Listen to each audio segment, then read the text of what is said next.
దేవర release కి ముందు anti fans నానా హంగామా చేశారు. కట్ చేస్తే 670 కోట్ల వసూళ్ల వర్షం కురిపించింది ఈ సినిమా. ఆ తర్వాత పాన్ ఇండియా హిట్ మాత్రమే కాదు, రాజమౌళి సెంటిమెంట్ ని బ్రేక్ చేసిన క్రెడిట్ కూడా దక్కింది. అలాంటి మూవీ జపాన్ లో రిలీజ్ అవుతుంటే దాని మీద కూడా నెగిటివ్ కామెంట్స్ వచ్చాయి. అంతగా యాంటీ ఫ్యాన్స్ అటాక్ సోషల్ మీడియాలో కనిపించింది. కట్ చేస్తే వాళ్ల కామెంట్లకి కలెక్షన్స్ తో సమాధానం చెప్పాడు దేవర. జపాన్ లో కూడా 3 వారాలుగా దూసుకెళ్తున్న ఈ సినిమా 4వ వారంలోకి ఎంట్రీ ఇచ్చింది. బాహుబలి RRR తర్వాత ఇలా ఎన్ని వారాలు కన్సిస్టెంట్ గా దూసుకెళ్లిన 3వ సినిమాగా రికార్డులు క్రియేట్ చేస్తోంది. Anti fans మతిపోగొడుతోంది.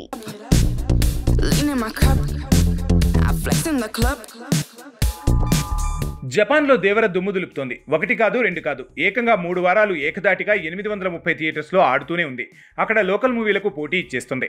3 వారాలు 830 థియేటర్స్లో రోజుకి 5 షోల చొప్పున లెక్కేసినా ఇప్పటికీ 61,000 షోలు పడినట్లు.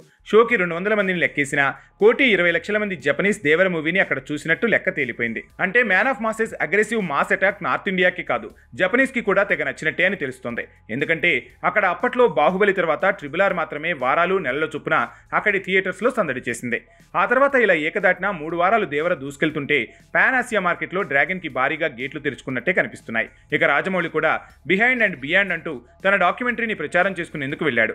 అక్కడ RRR లో కొమరం భీముడో పాటని, అందులో తారక్ పర్ఫార్మెన్స్ ని ఆకాశానికి ఎత్తేశాడు జాక్ అన్న. తనలాంటి నటుడు లేకపోతే ఆ పాట అంత గొప్పగా వచ్చేది కాదన్నాడు.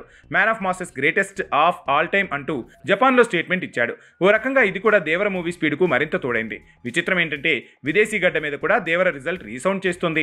కానీ ఇదే దేవర వచ్చినప్పుడు నార్త్ ఇండియాలో ఈ సినిమా మీద జరిగిన దాడి మరే మూవీ మీద జరగలేదు. నార్త్ మార్కెట్ మీద సౌత్ హీరోల డామినేషన్ నచ్చని బాలీవుడ్ యాంటీ బ్యాచ్ పనిగట్టుకుని దేవర రిజల్ట్ మీద నెగిటివ్ ప్రచారం చేశారు. వింతేంటంటే 670 కోట్ల దేవర కలెక్షన్స్ లో 350 కోట్లు నార్త్ ఇండియా నుంచే వచ్చాయి. సో ఎంత నెగిటివ్ ప్రచారం చేసినా దేవర కంటెంట్ సౌత్ లోనే కాదు, నార్త్ లో కూడా మాస్ ఆడియన్స్ కి బాగా కనెక్ట్ అయిపోయింది. ఇప్పుడు జపనీస్ వంతొచ్చింది.